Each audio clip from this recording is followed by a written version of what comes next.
Cool. So I'm going to start off with the first question, and just tell me a little bit more about who you are, what you do, why did you choose this industry? Okay, so I'm Arlene, the director of Nala Environmental. And basically, we provide environmental services to the renewable energy space. So wind and solar energy facilities, we obtain their licenses and basically assist with feasibility of these plants. It was totally by chance that I got into the environmental field. I changed my degree from geology to environmental science in my third year, which did not make my parents very happy, but I have no regrets in where I ended up, basically. So I spent about 8 years in the corporate sector, working for other private companies, and and then becoming an entrepreneur was very unplanned. I think you realize over time that where you want to go, and in terms of your own growth, sometimes working under someone may not get you there. Okay. Whatever you want to achieve, sometimes you might need to step out of your own comfort zone and say, well, I'm just going to do this. Yeah. I'm going to do this on my own, and maybe I'm capable of doing this on my own, so let me try.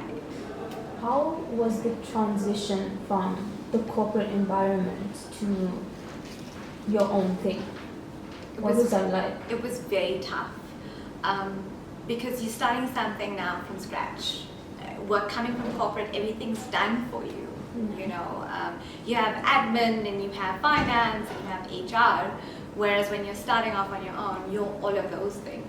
Now you have to manage all of those things as well as try to bring in the business. So it was a tough transition for me, but I felt like I had learned all of those aspects from corporate already, which helped me transition into. So it was easy for me to say, these are my company policies, I've drafted them, this is invoicing, this is our procedure for invoicing, this is how we're going to do it.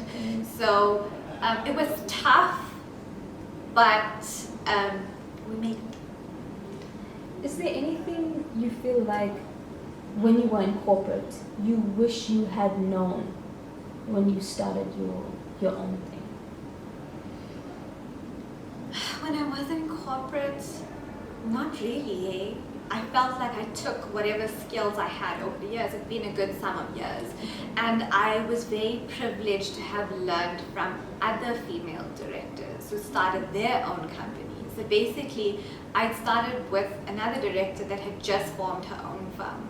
So I saw exactly what she'd done from the beginning of her firm and basically implemented it into my own firm. Wow.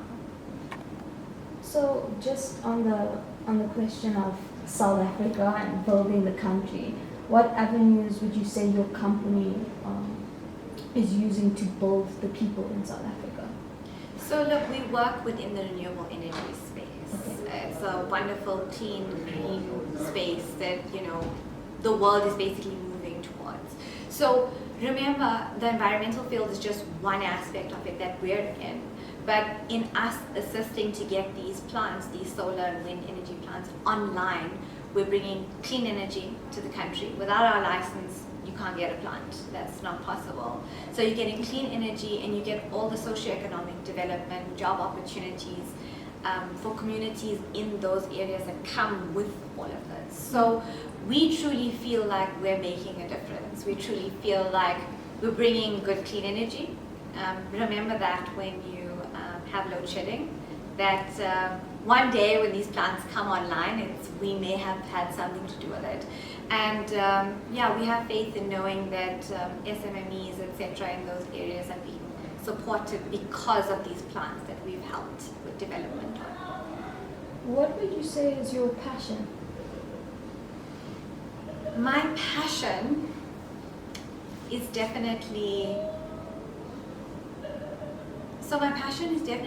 development of women in science. Because I come from a science background, so my degree is science-based. Okay. So for me to look at other women, or even youth, sort of, at school level, try to encourage them to kind of get into the science space and that it's actually doable and there is actually room for you Okay. in the area. So STEM careers as such, there's a lot of room there, and there's a lot of women actually available to mentor and assist young people in these aspects. So that's definitely my passion, is encouraging other young women to pursue careers in science. That's amazing. That's a beautiful passion as well. Can you tell me some of the challenges your business is facing right now? So the business was actually started at the end of 2019, which was wonderful because 2020 was COVID year. But taking the skills that I'd learned and the relationships that I built, I was hoping that at that time I would be able to bring in work and business, and thankfully at that time I was able to bring in business based on the relationships that I had.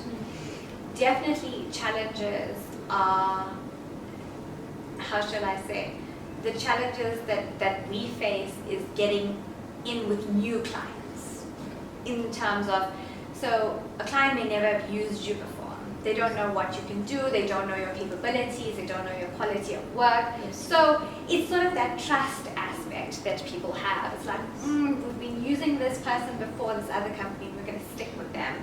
We're not really going to give you a chance.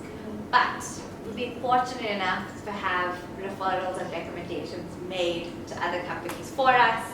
So yeah, basically it's just breaking into the industry. That's been a bit of a challenge. Looking back on everything you've achieved so far, do you have any regrets? Yes, I do. I regret not starting my entrepreneurship journey earlier, actually, because I didn't trust myself. I was always so scared. I'd had multiple people come up to me and say, don't you want to start your own firm? And I was too scared, and I was very comfortable working under somebody else and earning a salary every month, bills are getting paid, and it was something I never thought that I would do.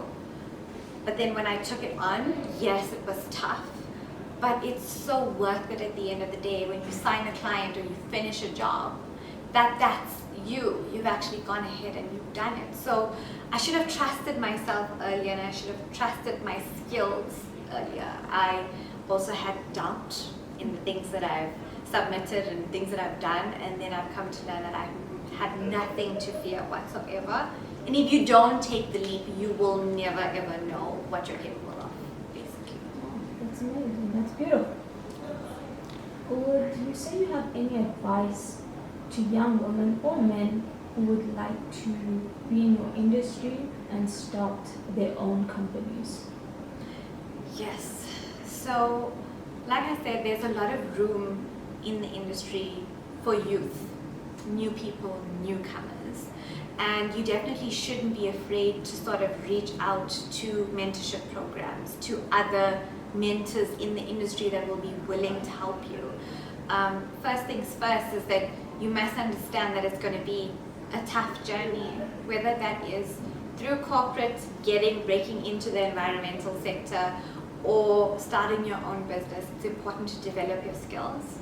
So start from school, through university, kind of leading that way on the subjects that you want to do, the modules that you want to do, the courses that you want to do, and then take it from there. And then, like I said, with young women, especially in the engineering space as well, we would love to have more women on board.